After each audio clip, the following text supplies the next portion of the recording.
a segurança privada, patrimonial, pessoal, se você somar todos esses trabalhadores envolvidos com a segurança no Brasil, já equivale ao mesmo número de trabalhadores da construção civil com carteira assinada. Nós nunca tivemos tantas pessoas envolvidas com a questão da segurança. E hoje um dos principais flagelos do Brasil é a insegurança.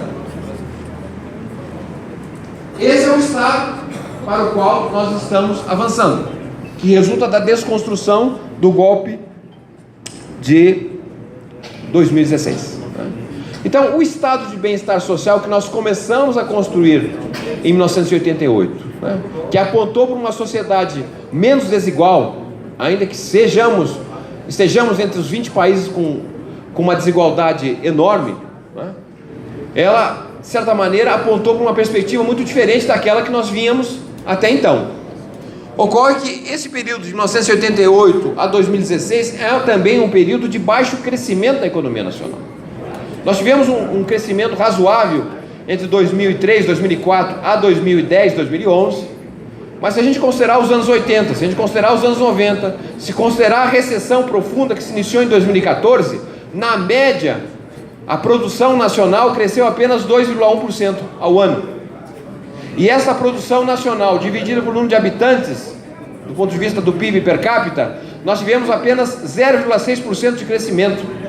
Isso é praticamente uma estagnação. Se você tem baixo dinamismo econômico, a possibilidade de criar empregos decentes é muito pouco. No período que mais empregos crescemos, que foi entre 2003 a 2012, 22 milhões de empregos abertos no Brasil, 95% desse emprego foi um emprego até um salário mínimo e meio. Ótimo, porque permitiu que as pessoas da base da pirâmide pudessem chegar a um emprego que nunca tinham. O problema, tá certo, é que são empregos de salários de baixa renda. Por quê? Porque foi um período que culminou justamente com a desindustrialização do país. O peso da indústria tem sido cada vez menor. A indústria brasileira, que chegou a representar quase 1/3 do PIB nacional, é a mesma indústria que vai sair dessa recessão gravíssima, pesando apenas 7% do PIB. O Brasil praticamente não tem mais industrialização. O peso da indústria no PIB de hoje equivale ao peso da indústria de 1910. Não que o Brasil tenha voltado a 1910, porque em 1910 nós éramos um país agrícola, 80% da população no campo. Mas o fato concreto é que sem indústria nós não vamos longe, gente. Porque é a indústria que gera maior dinamismo, é a indústria que abre mais empregos, é a indústria que carrega as possibilidades de financiar o próprio Estado brasileiro. Essa é uma questão importantíssima, porque sustentar um estado de bem-estar social sem dinâmica econômica é muito difícil. Um estado que aumentou a carga tributária sobre os mais pobres. A questão desafiadora é o seguinte: é como nós faremos uma reforma tributária que melhore o perfil da arrecadação. Não é necessariamente aumentar a tributação, mas é melhorar o perfil, tirar o peso da tributação sobre os mais pobres e colocar sobre os mais ricos. Como é que vamos avançar a tributação sobre o ITR, o tributo sobre a propriedade rural? Como vamos avançar a tributação sobre heranças, sobre dividendos? Só há 2 países no mundo que não tributam lucros e dividendos. O Brasil é um deles. Em todos os países se tributa lucros e dividendos. O Brasil não. Desde o governo do Fernando Henrique Cardoso, que aliviou a tributação para os lucros, e de lá para cá nunca se conseguiu mais estabelecer uma tributação coerente para esse segmento. Então nós estamos diante dessa realidade, uma realidade que a gente olha para trás, vê uma evolução do ponto de vista da configuração do Estado, da função pública. Vamos lembrar, que com a Constituição de 88 se criou o regime geral dos funcionários públicos, algo inédito, tá certo? Mas esse regime geral ele foi corroído lenta e gradualmente pela presença da terceirização, que começou a desconstituir a função pública.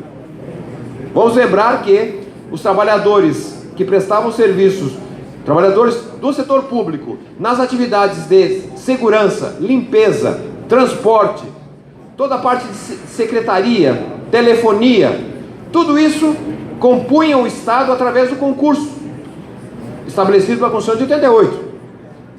Com a instalação da terceirização, nos anos 90, a terceirização em atividades meio, o que nós tivemos? O desaparecimento de concursos para motoristas, para secretárias, para limpeza, para alimentação. Nós tivemos um processo de terceirização no setor público, que é um dos principais setores a difundir a própria terceirização. E junto com isso a constituição de empresários de segmentos voltados para a terceirização. Quantos empresários dominam a terceirização aqui em Brasília? Vamos olhar, pouquíssimos. A vinculação da terceirização com a corrupção, com a desconstrução da função pública. Bom, então nós tivemos um avanço do ponto de vista desse estado de bem-estar social e estamos vivendo agora, não é, o resultado do golpe, que é um desmoronamento do Estado como conhecemos. Por que é um desmoronamento? Bom, a começar pelo fato que nós vamos ter uma redução da função pública naquelas atividades que até então ele vinha exercendo, que são as áreas sociais. A emenda constitucional 95, ela proíbe que o gasto de custeio, o gasto de investimento, o gasto social cresça acima da inflação passada. Mas ele não fala em nada em relação ao gasto financeiro, o pagamento de juros. Isso está liberado. Então é, nesse sentido, não é, um movimento que visa justamente tirar o povo pobre do orçamento. Estamos diante de um processo de exclusão de parte significativa da população brasileira das políticas públicas. Estão sendo jogados para o setor privado, mas não terão renda para financiar o setor privado. Então é um processo de exclusão muito importante e que se combina, evidentemente, com a generalização da terceirização. A generalização da terceirização vai colocar à margem o processo de concurso público. Estamos diante de um fenômeno novo, que é o desaparecimento da classe média assalariada no setor público. Por quê? Porque já é exemplo que está ocorrendo em várias prefeituras e em alguns estados. Ao invés do concurso público, o que nós estamos vendo é a licitação de menor preço sendo apresentada. Em várias prefeituras, ao invés de fazer o concurso para professor, o que está se fazendo? Uma licitação de menor preço para contratar alguém que vai ensinar. Então, o valor de R$ 1.800 mensais, né? E se inscreverão os professores candidatos como microempreendedores individuais, com personalidade jurídica, a exercer a função que anteriormente era exercida apenas e tão somente pelo concurso público. Não haverá razões para contratar por concurso professores para a universidade. Contratar-se-ão como cooperativas, como personalidade jurídica, como microempreendedor individual. E esse é o fim da função pública tal que nós conhecemos. Esse é o processo da generalização da terceirização. E se considerarmos ainda, né, veja que na terceirização das atividades meio, o que mais avançou foi no setor público. Falamos das funções básicas, como de segurança, limpeza e aí entre outras. Agora nós vamos entrar nas funções finais do Estado. E se considerarmos a reforma trabalhista, as possibilidades do trabalho intermitente, nós vamos ter então agora várias formas de contratação dentro do setor público com jornadas diferenciadas. Jornada de 6 horas por semana, por mês. O trabalho intermitente. Então temos uma batalha enorme nesse sentido. Da defesa da categoria. Da defesa dos direitos dos trabalhadores. Se nós não nos engajarmos na luta que está em movimento, tá certo?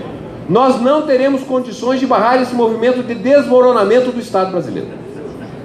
É função fundamental, eu diria assim, não é? O resgate da função pública. O papel do Estado brasileiro no enfrentamento da desigualdade, na universalização dos direitos, num país tão desigual. De tal forma, portanto, que nós precisamos reconhecer, não é, que o golpe instalado em 2016 é um golpe contra o Estado, uma redefinição do Estado, o desmonte do Estado. E mais do que isso, não é, o processo de desnacionalização dos ativos do país. Veja que está um processo de privatização, que nem é bom dizer privatização, porque privatização, como foi adotado na década de 90, não é? Havia ali um pressuposto ideológico, que era a crença de que o setor privado faria melhor que o setor público. E, portanto, tratar-se-ia de transferir a função pública para a função exercida pelo setor privado. Isso foi feito, inclusive, dando a oportunidade do capital privado nacional participar do processo de privatização. O que nós estamos vendo hoje, na verdade, é uma desnacionalização, porque os processos licitatórios que nós tivemos a oportunidade de acompanhar, praticamente quem participa é o capital estrangeiro. Não é o capital privado nacional que está participando das licitações. E quem participa, em geral, são empresas públicas de outros países, da Suécia, da China. Não é uma questão ideológica de passar a função pública para a função do setor privado, porque em tese seria mais eficiente, o que é um equívoco, mas de toda maneira é uma visão ideológica. O que nós estamos vendo agora não tem ideologia nenhuma, é simplesmente o repasse dos ativos nacionais para o estrangeiro. Oi. Então está em curso, nesse sentido, um outro movimento, que é a perda de soberania nacional.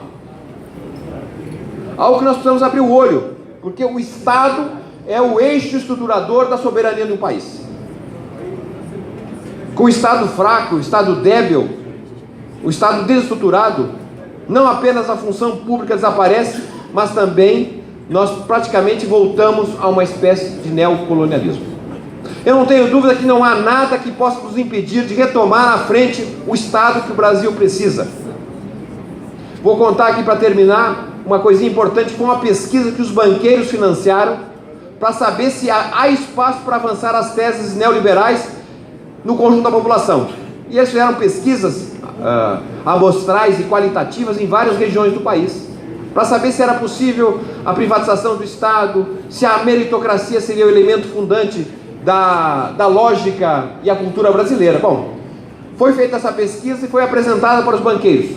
Terminou a apresentação, um dos banqueiros falou o seguinte: você que fez a pesquisa, não fui eu, a pessoa que fez a pesquisa, você fez a pesquisa, quanto você quer para não divulgar a pesquisa? Porque na verdade a pesquisa mostrou o seguinte: você é a favor da redução do Estado? Disse, vem cá, mas eu já não tenho creche, o transporte público é muito ruim, você quer tirar o que ainda mais? Do setor privado é que não vai vir. A população pobre, a população majoritária sabe da importância do Estado brasileiro. Ela reclama do SUS, e com razão, mas sem o SUS ela não tem nada. Ela quer melhorar o SUS, ela não quer destruir o SUS. Aí perguntaram também, e a meritocracia? Né, por mérito, você vai ascender por mérito, o que você acha disso? Mas como meritocracia? Vai ver onde é que estuda o meu filho na periferia e compara com o estudo onde estuda o filho do rico. Como é que é possível um mérito em condições tão desiguais? Portanto, as teses neoliberais não têm sustentação política no povo brasileiro. É preciso resgatar isso, ter clareza, porque está em jogo o futuro do Brasil. E não há nada que nos impeça de fazer essa luta e sermos vitoriosos, a não ser o medo. O medo de não fazer diferente. O medo de deixar de ser governado pelos que já morreram. E eu não tenho dúvida que um evento como esse, uma categoria orgânica como nós temos, o medo nos afasta e nós temos justamente a condição de liderar um outro projeto para o Estado brasileiro. Muito obrigado.